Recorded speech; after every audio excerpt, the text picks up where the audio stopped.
Welcome. You are listening to the Fat and Furious podcast. In this podcast series, your host, Steve Bennett, father of 7, best-selling author and adventurer, will be joined by 23 of the world's most forward-thinking medical professionals. Doctors, authors, and top nutritionists, where he'll share the truth behind living healthier and happier for longer.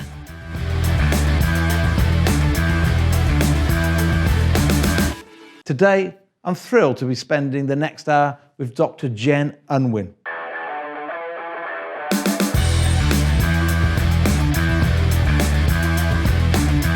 I first met Jen with her husband, Dr. David Unwin, after he had written the preface to my book, The Primal Cure. I was fascinated by Jen's work on the part that psychology plays in improving our health.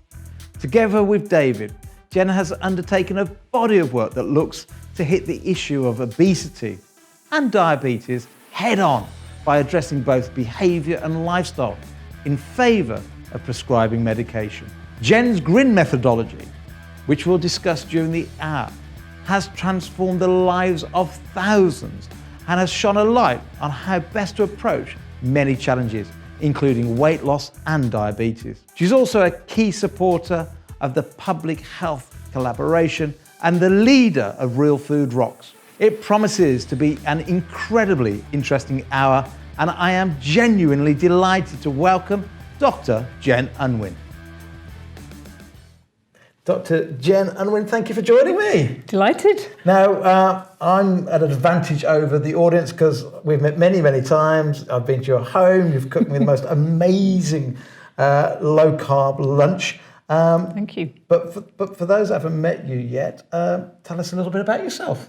Right, yes. Well, I'm a clinical health psychologist by background. I've actually recently retired from the NHS after 32 years. So, you don't look old, do you? Thank you so much. Yeah, so that's what I've always done. Yeah. And I'm married to Dr. David Unwin, who you've also interviewed. And we've been working together for some time on trying to help people in his practice and also more widely really who are struggling with type 2 diabetes and obesity.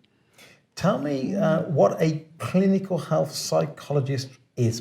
Because really, I'm at a loss with the title. Really good question. So a clinical health psychologist, so all practicing psychologists have a psychology degree. So that was the first thing that I did, was go and do my 3-year bachelor's degree in psychology, which I did in Exeter. And then to qualify to be a clinical psychologist, you do quite a lot of practice in the NHS and then apply to a doctorate course. It's a doctorate course in clinical psychology.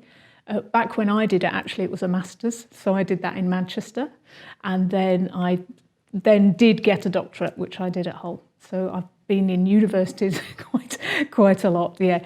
So then the reason I call myself a clinical health psychologist is that throughout my career, I've specialised in helping people with physical health conditions who perhaps have mental health struggles alongside, but I particularly specialised in helping people deal with chronic or disabling or life-limiting health conditions and how they cope with that and how they live as best they can with those conditions. Now, I've listened to you speak before. I'm fortunate to have been to public health collaboration and various places where you've been. You talk a lot about how hope can change people's way of looking at illnesses and cope with those illnesses. Talk us through what role hope plays when somebody is chronically ill. Yeah, so the way that I came to that kind of realisation and then also started sort of researching it around hope and also looking at therapeutically how you can help people to sort of enhance their hopefulness about dealing with a condition and hence what they do and the impact that can have on their condition. So what happened was I'd been working in the NHS for quite some time, and in the kind of traditional way really of asking people about the problems that they were experiencing and how that came about, and perhaps the history of it. I mean, perhaps the model that people have of psychologists, isn't it, is that you're asking about their background and maybe their childhood and how difficult things are for them, and listening to all that. And that's really how we were trained, to be very sort of problem focused. And that's the way that I'd practiced. But a little bit like David got to a point in his career where he could see that perhaps that wasn't what he was doing wasn't really helping people. I think I got to that point as well where I thought, well, we were sort of just getting mired in sort of problems and difficulties, and that if a lot of what was going on for people was rooted back in their childhood experiences, that's not very hopeful, is it? It's it kind of sticks people in the past and in their struggle. And also at the time I was working in a really big hospital up in the northwest with the plastic surgeons actually at that time, and saw people who were dealing with the most sort of incredible life-changing injuries often, or life-limiting illnesses and disabilities. And what really struck me was, yes, some people struggled with those things, no doubt, like any of us would, but actually a significant proportion of people that you see in a hospital, inpatient and outpatient setting, broadly are actually doing incredibly well, or find a way to adjust. On the plastic surgery ward, I'd see people who kind of had experienced some terrible injuries, but actually were able to kind of integrate that in some way and say, how they were going to get on with their lives. When I talked to them, they didn't need a psychologist. I thought that's really interesting. And the nurses would refer me all the patients who'd had the worst injuries, because the model that we always have is if something terrible happens to somebody, they'll really struggle to deal with it. But actually, I saw people who had terrible things happen who, actually you could see that in time they were going to adjust and get back to living a life that had quality and, that they were not depressed about. Other people would have tiny, sort of seemingly minor injuries and would completely fall to pieces psychologically. So what struck me was that there are some people who naturally have a kind of hopeful nature, or a sort of active coping kind of nature. So I was interested in that, and that got me interested in, well, are people who are more positive and have those better coping mechanisms, who are more hopeful, does that help them adjust? Sure. And if that is the case, which I think it is, and that was some of the research that I did for my doctorate, was around looking at people who were having amputations actually, and people of those people having amputations who did well, who adjusted well and coped well, which is a kind of twist, isn't it, on how people normally look at things, and they say, well, of people who've got this condition, how many are depressed or how many are not coping, would be the traditional way of looking at it. So I kind of did the opposite thing. And yes, it turns out that those people who have kind of goal-focused way of looking at the world, who use active coping mechanisms, who have good social connections, who are broadly more hopeful in nature, do much better and adjust much better and get back to a kind of life that they feel is purposeful.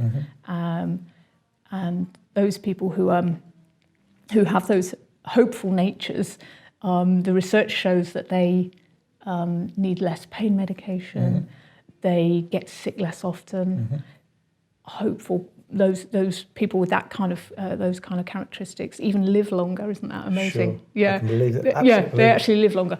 So, what can we as practitioners take from that, and how can we help those people who've become hopeless? Because of course, that's our role, is to help the hopeless people to feel more hopeful. So that's quite a long answer. No, it's a great answer. So you're saying with clinical illnesses, with maybe people who've had accidents or they've got a chronic illness, one of the main triggers is turning from hopeful less or no hope to creating hope. It's interesting actually because a few years ago I was in Madagascar and I was in a real rural area called Ilikaka, and everyone was laughing and everybody was smiling and they'd got nothing. And this was an area where, as you know, gemstones, this was an area that hadn't yet found gemstones, but everybody that was digging and mining was smiling and happy. And as happens everywhere in the world, you end up in a bar in the evening having a beer, a very rural bar, not a bar like anybody else would imagine, but right in the middle of nowhere, we're having a beer. And I said, why is everybody smiling and why is everybody happy? Yet the village I just came through the day before, nobody was smiling, and quite rightly, because they've got nothing, living in mud huts and 3 bricks for a stove. And somebody said, the difference between the two villages, Steve, is even though they've not found gemstones yet, there's hope. And while there's hope, there's happiness. So as long as you can, and where there's happiness, there's longevity, and that's why we get the longer life expectancy. So hope is so powerful, isn't it? It's so powerful. And I think that modern medicine has, not completely, but has more or less forgotten the what Dave and I call the art of medicine, really, the art of giving people hope and the power, the absolute power of that in people's lives, really. If they can find hope, they can cope with just about anything. It was right at the bottom of Pandora's box, wasn't it? It was the last thing in Pandora's box, and it makes all the difference, I think. And without going into religion and things like religious beliefs, what can we do for loved ones, for friends that maybe are going through a hard time, whether it be clinical depression, whether it be they've had an accident or injury or just been diagnosed with a chronic illness? And I've got a friend, very, very close friend of the family that's there right now. How do we, especially if it's sort of life-threatening, how do we encourage hope if it's kind of terminal or? Yeah, exactly. It's the. I always think it's about the kinds of questions. It's always about the kinds of questions that you would ask people, and so in that sort of situation, you might ask people, however long you've got, what are your best hopes for that, using that time? Or, imagine that you perhaps in your last few days, what would you want to look back and think, what would you want to sort of think about how you'd spent the time that you've got? That's a kind of weird sort of future-focused question, but getting people to kind of think about whatever time you've got left, what's most important to you as a person, and what are your best hopes for using that time? And if you were looking back, what would you be most proud to kind of say that you'd spent this time doing? It's very interesting. And asking those kinds of questions really gets people to focus on what's important to them, and bring that to the fore. And then also, if they can talk about that, their friends and family can help them with that. This is what the hospices do so well, isn't it? They just focus on that person and how it is that they want to have that bit of quality of life left, and how they want to use that time. And I think that's great advice for people that are chronically ill and maybe have, sadly, a short time left with us. But I guess also for people that aren't chronically ill, but maybe life's just a bit tough, maybe overweight, and maybe when it's something that can change, because some people get into such a dark place that, I know some people that are massively overweight and they go, well, it's just too big, it's taken me 30 years to get to 30 stone and, I'm sure I can't reverse it that easily. How do you, as a doctor, start giving hope to people where, you and I and David realise that, it is possible to start getting on the road to recovery from obesity? How do you start there? And in fact, I'm going to preempt it by saying, I listened to an interview with you recently, and you have a model called GRIN. Yes.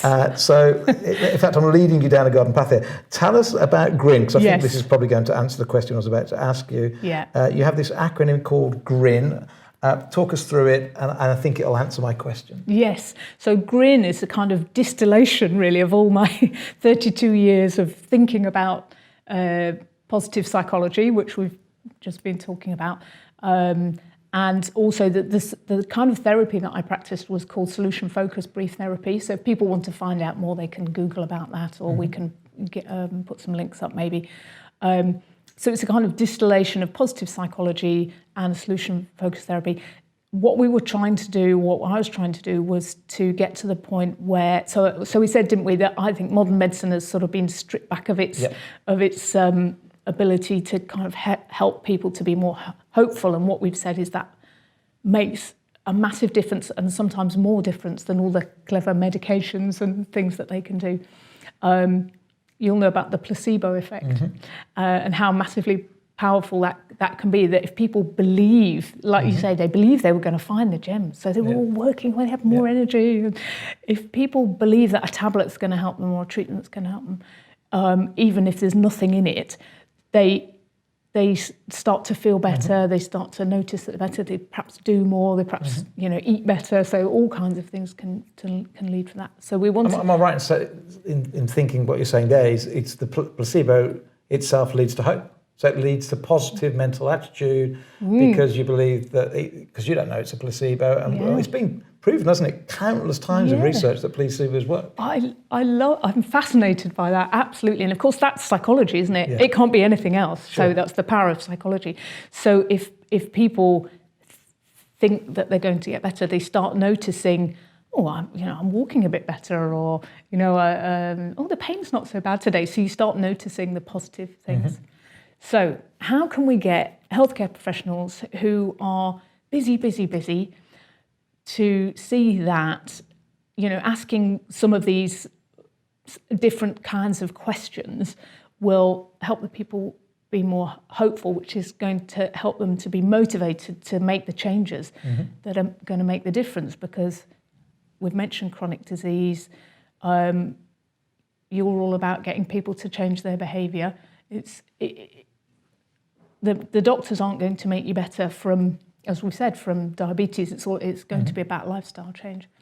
So how can we help health professionals to have a simple model of how to do that? Because they often say, if we say to them, right, it's all about psychology, isn't it? People have got to be motivated. They say, well, people aren't motivated. And I haven't got time to be asking all that. And they don't want to uncover a can of worms when they start asking people about psychological type questions. So they need a simple model. It needs to be really easy to do. And it needs to work, doesn't it? So between us, we've sort of refined this model, GRIN. And the idea of GRIN is that it's a really simple acronym, and it stands for goals, resources, increments, and noticing. But what we'll do is we'll talk about each of those, and that'll sort of explain how it would work to help people have positive conversations. And this would apply to anything in life. And we often have these kinds of, we're a bit weird, so we have these kinds of conversations at home and with each other. And in fact, it's how all our work came about. I had a conversation with David along the GRIN model that we can talk about later, which led to us working together on the diabetes project. So, well, let's assume then, let's use GRIN, let's use, well, I don't know, I've come in and I desperately want to lose some weight because I'm feeling unwell, my knees are aching because of my obesity, because this was me 4 years ago. So talk me through how GRIN would work. GRIN would start. When I came, if I'd have come into your surgery 4 years ago. So you'd start with, G is for goals. So it will be some sort of a question about what are your best hopes for coming to see me today? So you'd say, I want to lose some weight so I can be around longer to see my kids grow up. Great. So you've already given me loads there. You want to lose. Actually, most people wouldn't come in and say that much. They'd probably say, "Well, my knees hurt," or something like that. But it's great that you've already come in and you've got a really nice formulated goal. Well, my knees hurt because they were hurting. Oh, they were hurting. Okay. And So. What are your best hopes? You want your knees to hurt less? Yeah, I want my knees to hurt less because I struggle to get out of bed in the morning, and my wife keeps taking the Michael out of me, saying I'm too old and shouldn't have achy knees at 50 years old. And what would be better then? What would be your best hopes? In 6 months' time, what would you like to be different? For my knees not to hurt, obviously lose some weight because I'm obese, as you've just told me, doctor. Technically, I'm obese, so I don't want to be fat. And So, and if in 6 months' time you were able to lose some weight, what difference would that make in your life? That'd be great. I could run along and catch the kids up on the beach rather than running off all the time. Yeah. So you'd like to be able to sort of move more, play with the kids more? Exactly, yeah. That'd be great. Yeah. Sounds like you're quite a family-orientated person. That's me. I've got 7 children. I'd like to catch them up on the beach. Yeah, so that sounds really important. What else? What other differences might it make in your life? Oh, loads. Loads. I'd probably feel more confident. My wife's 10 years younger. I probably wouldn't think she's going to run off with my best mates. And yeah, it's a confidence. But really, I guess I'd just be more active. Yeah. So being active, being confident, and being able to keep up with the kids. That'd be great. Yeah. So that's all of that is around the goal. So you came up with the first goal, which was to lose weight, but we'd never just stick with that. You'd always expand it to sort of say, well, what difference would it make if you were able to achieve that goal? Yeah. And already you can see the person sort of engaging. Actually, you were kind of looking down. You were actually thinking about yourself. Being slimmer and running on the beach. I bet you had a picture of yourself running on the beach, yeah. And that's really powerful. That kind of imagery of something different is really positive, isn't it? And you're already engaging with it. So you'd have a quick conversation about the person's goals. Right. The other thing is that you're both on the same page then. It's not me saying, right, you need to lose weight, or you've come up with it yourself. Yeah. So that's an absolutely great start. And as a lovely colleague of mine, who I work with for many years, always says, it's a long day on the golf course if you don't know where the hole is. And that's true, isn't it? Yeah. You're batting together because you've got this, you've come up with what the shared goal is. Right, but then... You're using that analogy saying doctor-patient relationship. If the doctor doesn't know where the hole is on the green, it's a long day. So absolutely. Get on the same page. GP and client patient should be that conversation first. And I guess some GPs are reluctant to go down this because it sounds like a long conversation. But I remember once speaking to your husband, he said, actually, if you don't go down this route of really asking a lot of questions, then actually it's an even longer session because you're shooting in the dark. It's a long day on the golf course, or you're trying to push someone in a direction they don't want to go. Yeah. Perhaps that you'll never get there. I always say it's also a bit like World War I and World War II difference. World War I, they'd get a machine gun and they'd try and hit the planes in the sky. So it's like a scattergun approach. It's like boom, boom, boom, boom, boom, trying to shoot the planes down. And then by the end of the Second World War, they had a heat-seeking missile that, it followed and followed and followed. And one strike, you get there. So I guess, rather than shooting in the dark or scattergun, really laser in and get on the same page. So we've established the goals of GRIN. Yeah. So the first is the goals, and you have to start with that because of that exact, right, you're never going to get there if you don't know what the person's goal is. Also, I think the other thing that works really well is I'm an adult, you're an adult. We're having a sort of conversation like that. It's not like I'm the expert and you're it's not adult child, is it? It's kind of adult. So that's always a good footing. Right, R is resources, and the second phase then is to explore either what's already going well, what's gone well in the past, what kind of guy are you, what kind of strengths and resources of your own do you bring, who's around you that's supporting you, what else do you know? So all the things that you're bringing to this, this mission, if you like. So I might ask you something like, have you ever managed to lose weight in the past, Steve? I have, but I'd do a diet but for some reason I'd stop it and I'd get even fatter than when I started. And I've probably done that a dozen times, and every time I try it, I put on even more weight at the end. Yeah. A bit weak-willed, I think. Sounds like you're quite persistent, actually. Well, Sounds like persistently getting it wrong. Persistently trying, and you have been successful occasionally in losing weight. What sort of things would have worked for you in the past? Well, I used to do a bit more exercise, but now the knees hurt too much. So I used to jog a lot, but I've had to sort of stop that a little bit lately because of the knees hurting. Yeah. But exercise helped a bit. And I did, for a while, follow the Atkins diet, but then everybody took the mick out of me saying Atkins is wrong because fat's dangerous, so I gave that up. But I actually found that one worked. How did you feel on the Atkins? I actually felt great on it, but again, everybody was saying I was stupid. Yeah, okay. So that worked for you. How did you feel, and what were you doing when you were on the Well, I felt great, but then as soon as I mentioned to anybody, I've just had a load of meat and I've cut out the bread because that's what Dr. Atkins said. Yeah. Everybody just said I'm wrong, and therefore, even though I was looking better and feeling better, You looked better, you felt better. What else? Well, everything was great, apart from it must have been just a coincidence, because everybody said that couldn't work for you. It was impossible. Okay. And it was dangerous, apparently. Yeah. So we'd be pulling out, like, what did you notice and when did you feel well? Because at the end of the day, we're all unique, aren't we? And we're all a sort of self-experiment. Yeah. So we're trying to encourage people to look for noticing, which also comes into it. When did they feel better, or what's working for them? Yeah. And to pay attention to that, because it's human nature to pay attention to things that don't work and that are going wrong and that we feel bad about.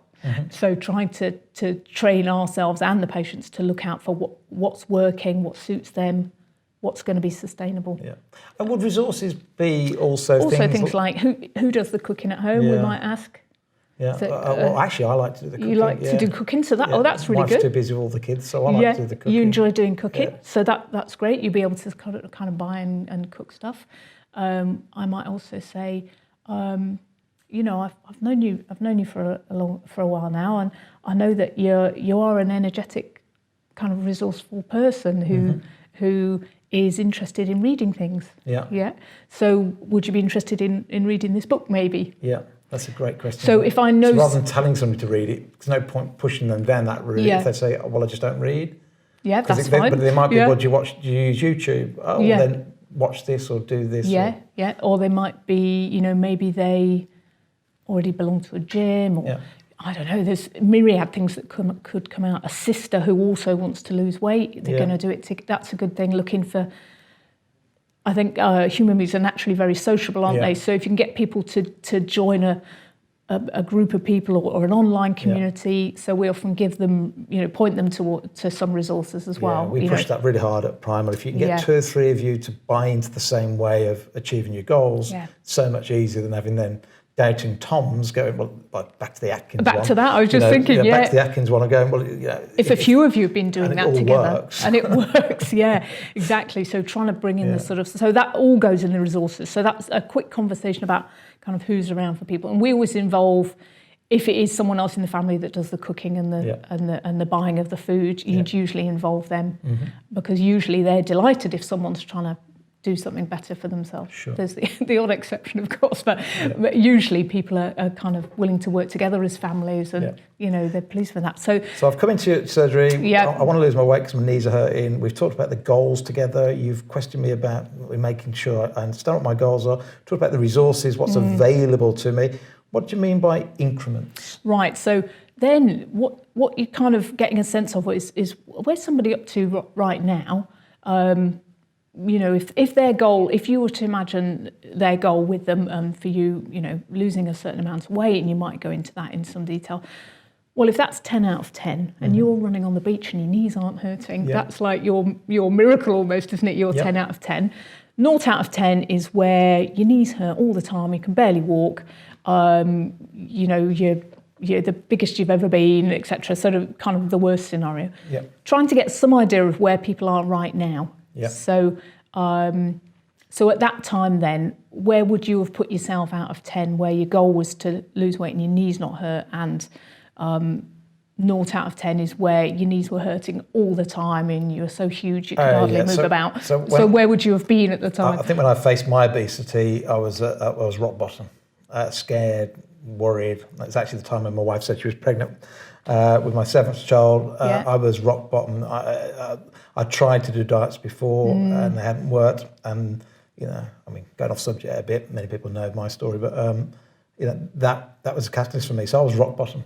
If you were seeing me that day... Would you have said 0? I'd gone 0, Would you, really? 0, yeah. So I'd try and establish with people, I don't know how much David did this, but I would always try and establish with people, well, where are you, kind of thing. But then my next question would be about the increment, the kind of small step would be, if I see you next week, or at some point, what would tell you that you were a 1? How would you be able to tell me you were 1? What would that look like? So at that time, what would have told you you'd moved up to 1 from 0? I'd jumped on the scales and probably lost a kilo or 2 or 3 or 4 pounds. Or it needed to be something that wasn't just fluke. I'd want to know that I've made a reasonable jump. Yeah, And how would you have felt if you'd? I'd love to have more energy and get out of bed without my knees hurting. That would certainly be. If my first thought wasn't, ouch, my knees hurt, that's a good step. That would be amazing, yeah. Okay, so then would it sort of explore what one might look like. And then it would be a matter of kind of thinking, right, well, what, in a sense, I wouldn't be telling you what to do to get to one, but we'd be trying to get some ideas about, how you might do that, how you might get from 0 to 1 by taking some small steps around. Like you were saying, like, well, Atkinson's worked in the past, and you like cooking. Okay, well, maybe you're going to go back to that. Yeah. Go back and try that. Go back and try that. Cook it and see what happens. Yeah, and maybe linking in with some of the other resources, and maybe someone else in the family getting involved as well. It's almost like a pyramid, this, isn't it? You start with goals, you go resources, and every time you get to resources, you go back to your goals. Once you get to increments, you start talking back to those goals and resources. You keep bringing back into those. It's the kind of it's a sort of cycle in a way. You can go into it at any point.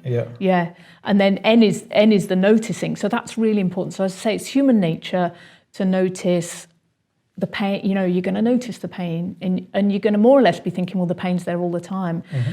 Now, apart from some pains, pain tends to sort of come and go, even if it is mostly there all the time. It'd be worse and better at some times. So when's it better? Mm-hmm. At what times is it slightly better? So noticing the kind of the absence of the problem, if you like, or like you say, noticing when you've lost a bit of weight, or noticing when you feel a bit more energetic and you're able to kick the football with your lads, or and also training the doctors and the health professionals to do that, because they're kind of trained to notice all the bad stuff. Right. So what you will hear a lot is that people say, well, I went to the doctor and I'd lost a stone and they didn't even notice, or my blood sugars had come down and they didn't even say, how did you do that? Or well done, you can come off some medication. They're kind of always looking for the negative. So training the health professionals to say things like, wow, you walked in without your stick today. How did you do that? Or you've really lost some weight. How have you done it? And sort of shine a light for people on their successes all the time. It rings so true. I speak to so many doctors doing what I do, and they do say that medication, and doctors are great, by the way. I love the NHS, and I think they're all wonderful, but it is very easy for a GP, I believe, to under so much stress and pressure, to constantly look at, okay, diagnose what the illness is, what do I prescribe? What do I prescribe? Out you go, or off to the specialist, or Whereas just that back to the placebo thing and the hope, isn't it? As soon as somebody says you've lost some weight, for me that was the kicker every time. It was like, I'm going to carry on with this, it's working. I'm going to carry on with this because it's working, because people are starting to, oh crikey, are we coming on to the word notice next? Notice. We are. Yes, okay. yes. I've jumped ahead here a bit, but... No, but definitely, the noticing really important. So also so as the patients, we have to train ourselves, because at the end of the day, it is us that's got to carry on doing it, isn't it? Noticing what's working. Yeah. And you'll know yourself as well, there's so many of us doing this whole low carb, low sugar thing, but there's lots of variants of it, and that's people finding what works for them. Right from your like hardcore carnivores to your kind of flexi keto people. There's all sorts of ways that people have to find the right way for them, and there isn't one size fits all. So much as we'd like to be able to say, right, if everybody did this diet, you're 100% guaranteed to lose weight. You have to some extent, be noticing what works for you. When do you feel well, most energetic, most at your best, at your, and what does it look like when you're at your best? Well, like you say, my knees don't hurt.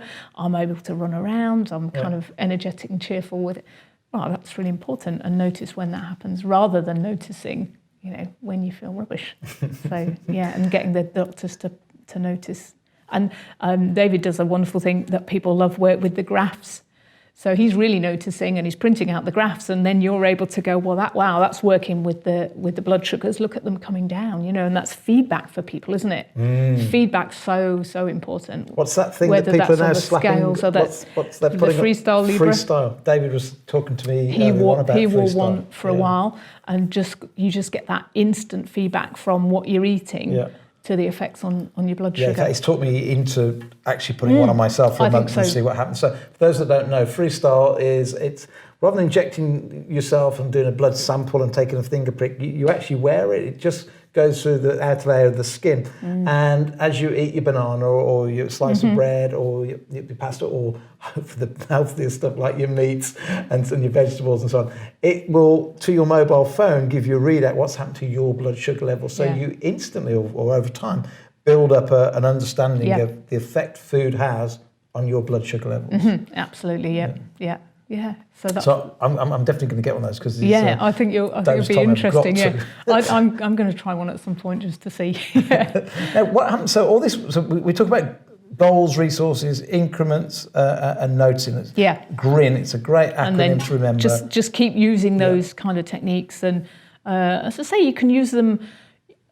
We can all use these in our life. So when David was struggling and was getting a bit fed up with medicine, and we had a conversation about, well, what would be a good, how would he like to spend the last few years of his career? And that's essentially what happened. What came about was because we had that conversation. And he said, well, I want to do something positive for people with these health problems. Well, okay, let's do it. Let's sort of make that happen. So, and you can have conversations with kids, can't you, about, well, they're getting a bit nervous maybe about their exams or, I don't know, going to a party or something. Well, what are your best hopes, or what would you like to happen? And then that gets them into a more positive place. Maybe, they want to get certain results in their exams. Well, what are the resources? GRIN along with hope, or you can interchange, you can put hope in between goals and resources. I think GRIN is one way of getting to people to a more hopeful place, because you're talking about goals, that's always, positive. You're talking about their strengths and resources as people, and we've all got them. I could turn around and say, well, I can't do that because I haven't got this. But by thinking about resources, it might be something as simple, like you say, as a cousin that also wants to lose some weight. Or it might be as simple as when my daughter loves to go for a long walk with the dogs, or I've got 2 dogs and actually I don't take the dogs for a walk. The kids take, I could take the dogs for a walk. So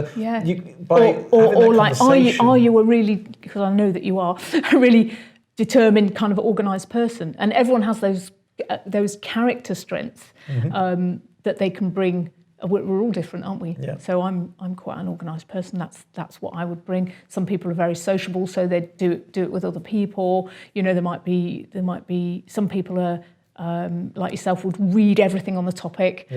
So what is it about you as a person that you're going to bring to this project? And then just the small increments. I think if you can break things down for people, even if your goal's over here and it seems like some kind of miracle would have happened if you'd got there. It's like, what's that old Chinese proverb about the journey of 1,000 miles starts with the first step. And then people are more, once they see themselves getting from 0 to 1 to 2, then there's only another 8 steps, aren't there? Correct. In fact, resources is an interesting one that I think all GPs and everybody wanting to change something in their life is a good one. A friend of mine, well overweight, and I started talking to her about, you need to read this book, read much. I'm not reading your book, Steve, so it's medical advice. Okay, we're going to read anybody's book on low carb. I'm not doing it. I said, what do you like to read? She said, I only read things about music and biographies. So I went home and said to my wife, I've got no chance with her. I can't help her. She said, you can. I said, why is that? She said, get her to read Gary Barlow's book. I said, really? Why is that? She said, because Gary Barlow's put his health on track. And that's what we did for our friend. We said, okay, look, I'll tell you what, go and read Gary Barlow's book. And that falls into resources because that worked for her. Because Gary Barlow said, that's what Gary Barlow said, so she changed her diet, changed her health and lost some weight. So it is really digging in deep, finding out, everybody's a little bit different, aren't they? Yeah, exactly. What makes people tick, it's got to just sit right with them, really. And those goals are so important. So we've talked about goals, resources, increments, and we've talked about noticing the change because we all want that reassurance that we're on the right track. What happens when we do all that from a psychological point of view? What happens when people fail? How do you, as a GP or with your friends, because we all worry these days, a lot of people are stressed, and mental health and well-being. What happens when we've pointed them in the right direction? We've talked about GRIN and these 4 pillars of the psychology around getting better, and it goes wrong. How do we pick people up when they fail? I think failure is really important, and it's sort of reframing it as what do you learn from why that came about. So certainly, so we've been doing it about 6 or 7 years now, and lots of patients have fallen off the wagon. Yeah. Because I think we're going to probably talk about addiction, aren't we? Food addiction, but part of what's difficult for people keeping up with this long term is that the environment we live in is so sugary, isn't it? So if you've got any tendency to any sort of sugar addiction, food addiction tendencies, it's really easy to fall off the wagon. Or any behaviour change, sometimes people are going to slip back.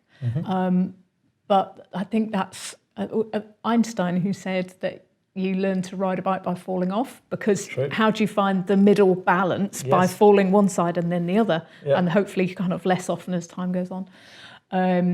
So that would be the view that we would take, is that yes, you could say it was a failure, but actually it's really a point to learn what would you do differently next time. It's brilliant. It's what we apply in business that says there's no such thing as failure.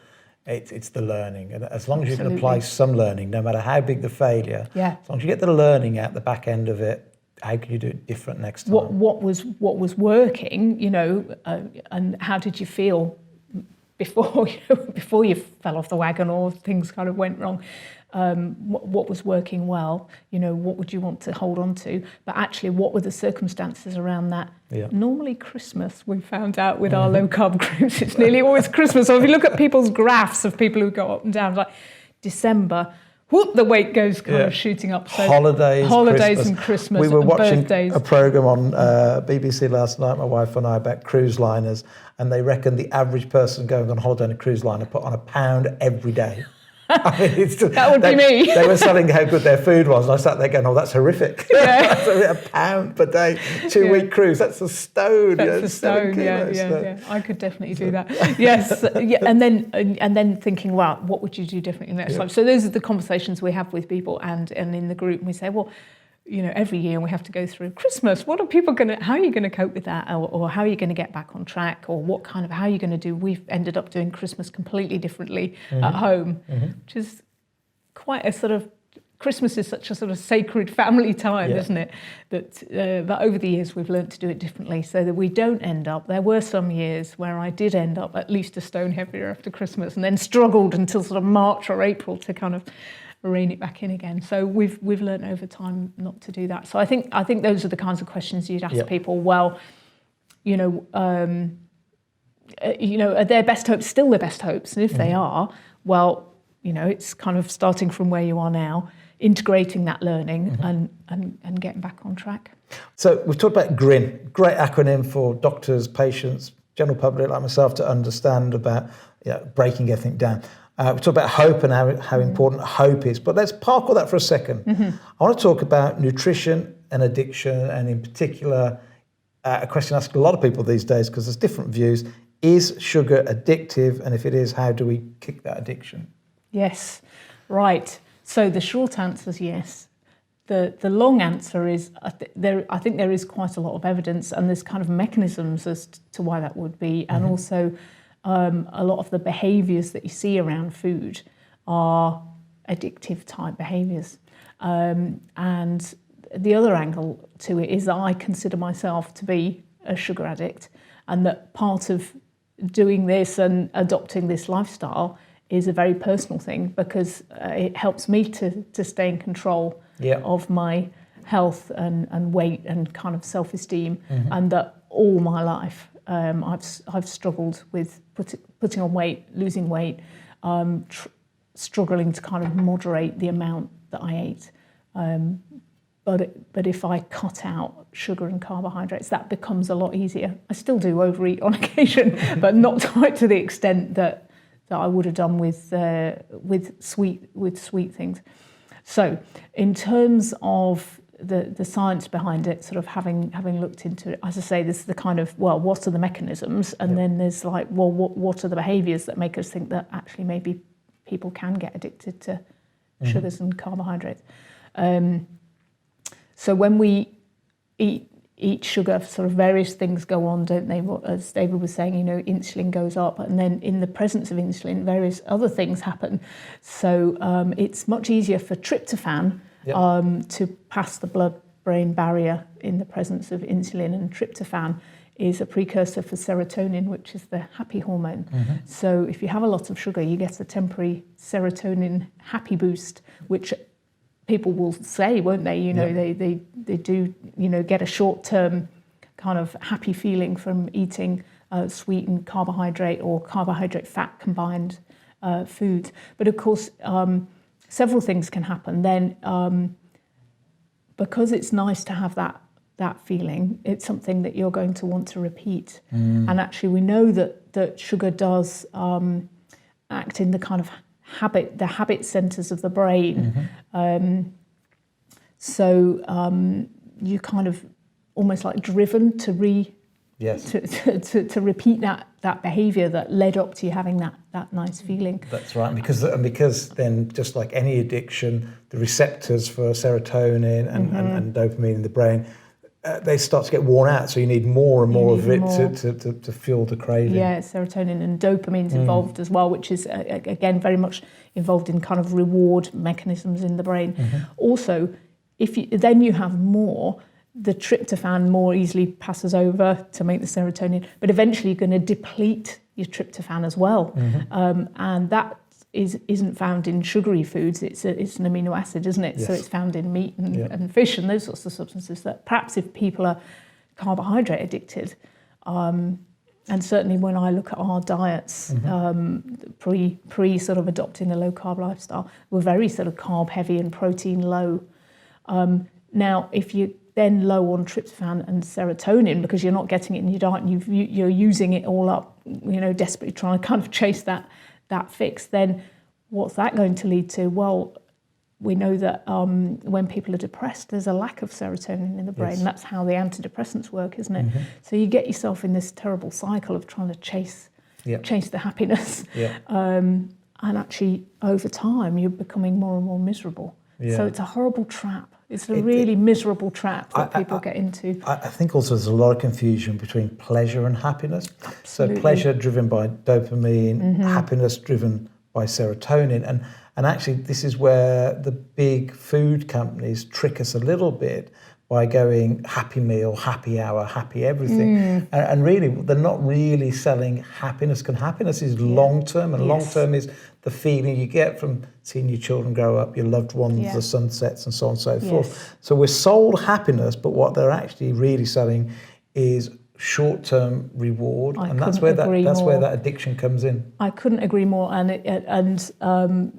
chasing that kind of short fix at the expense of the things that we know. And when you look at the positive psychology, the things that give you that long-term sense of satisfaction and quality of life. And when you ask people about, well, what are those things? We all know it's around social connectiveness, families, doesn't it? Health, having something that you're passionate about, that is a kind of a mission, if you like. All of those things are purpose, what leads to sort of long-term fulfillment, happiness. Not these kind of short-term. And I think it's kind of giving up the pleasure for now for long-term happiness, isn't it? So pleasure is short-term, it's reward-driven, and that's the addiction, the craving. And those are the sorts of things that people can get addicted to. So gambling, shopping, alcohol, food, sex, those things that give you kind of quick fix, and then, Well, we need to have some pleasure in life, because without pleasure there wouldn't be mankind, because sex does fall into the pleasure, not so much the long-term happiness, but it's getting that balance right between pleasure and happiness, and kicking that addiction really, I guess, is back. In fact, it comes full circle back to GRIN, doesn't it? Because you've got to, I don't know if you've ever heard about the marshmallow experiment. I saw the book on your show. Yeah, so the marshmallow experiment, I can't remember exactly when it was. They got a load of kids. Oh, it was the children. Yes, I do know it. And they said, right, we're going to leave you all in this room, kids, with marshmallows. If you can avoid eating the marshmallow, when we come back in, we'll give you 2 marshmallows. And what they found was that some kids will eat the marshmallow, and some will wait for the teachers to come back in. and get twice the amount of marshmallows. And then they tracked the same people then through life some 34, I can't remember exactly how long, but 30, 40 years later, and found those who had been able to withstand, sort of to not eat the marshmallow, had gone on to much greater things in life, because you've got to give up a little bit of something now to get something greater long term. It's like impulse control. Exactly. So give up the short-term pleasure for the long-term happiness. And I don't want to put words in your mouth, but we're talking here about nutrition and addiction. So is it about think about the goals, the resources, the increments, and the Notice Your GRIN. Is it about helping those that want to lose weight, let's say, focus on long-term happiness and somehow stop that, try and refrain for that short-term reward? Yes. So what is it that somebody really wants? So that's the goal, isn't it? And to feel kind of, peace and happiness, or however they might phrase that. Most of us would probably have the same ultimate goal, wouldn't we? And then helping them with noticing, to sort of say, well, how much of the time is your addiction giving you that feeling? You think it is, don't you? Yeah. You're in the moment choosing that. Yes. Actually, how much, if out of 100%, how much of the time is that addiction giving you that? Yeah. They're not going to say very much, are they? No, it's like my first glass of wine always tastes great, but my glass of Your 3, eighth, not so I can't admit to 8th on it. Not Christmas, so, oh dear. Not so good. Yeah, absolutely. And then getting them to reflect on, or to notice, at what times do you get that feeling? That's what you want, ultimately. At what times are you getting it? And nearly always people say things like, oh, when the grandkids came over and I was playing with them, or I went on holiday with my husband, we went to a lovely walk, kind of, so they're never going to be those kind of treat rewards, and are never going to be the thing, are they? But it's helping people to reflect on, when did they get that feeling? Yeah, I think you've just nailed it there, because you just really sit back and think about what truly makes you happy, and it is that always that relationship thing, or your children, or that sunset. And it's never that short-term pleasure. It's great. It's hedonistic when it all happens together. Some massive thing that was difficult, like we've both got kids doing A-levels, haven't we? So, but they're proud of themselves afterwards, and you're proud of them. But they've done a massively difficult thing, but it's actually ended in hopefully in a good place, where they're kind of pleased with themselves and happy, and they've got that sort of sense of self-esteem and satisfaction. So sometimes when we do a really difficult thing that's a long-term project, that actually gives us satisfaction at the end of it, as you say. That's absolutely so true. For anybody trying to kick an addiction, or looking at nutrition addiction, this area we just looked at, in Psychology of Food, great book is by Robert Lustig. It's called Hacking the American Mind. I know it says American, but it applies exactly the same to people in the UK. And really, if you're trying to kick an addiction, or helping your friends kick an addiction, it really is go through Jen's model of GRIN, but also keep thinking, trying to explain that difference between short-term reward normally means to long-term unhappiness. So it's what can you give up the marshmallow right now for 2 marshmallows?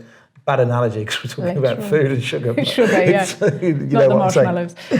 Talking of happiness, I think it's also been called alpha pleasures and beta pleasures. This is what David and I have sort of spoken about as well, between us. Well, like an alpha pleasure is something that's sort of more, I can't remember which way round it is now. David will remind me later. One is that quick reward that it doesn't really, it's just a quick thing. And the real alpha pleasures are those ones that, the kinds of things we've talked about with family and projects and mission and And in fact, when it comes to nutrition and weight, short-term pleasure normally means long-term unhappiness. If you just think about that for a second, short-term pleasure on food normally comes from that quick buzz of the donut, the cake, the sweets, the chocolate. Actually, if you could stop that, actually you're happier long-term. Now, talking of happiness, I'm going to ask you this question. I've known you as a couple for a reasonable amount of time now. What's it like working with your husband?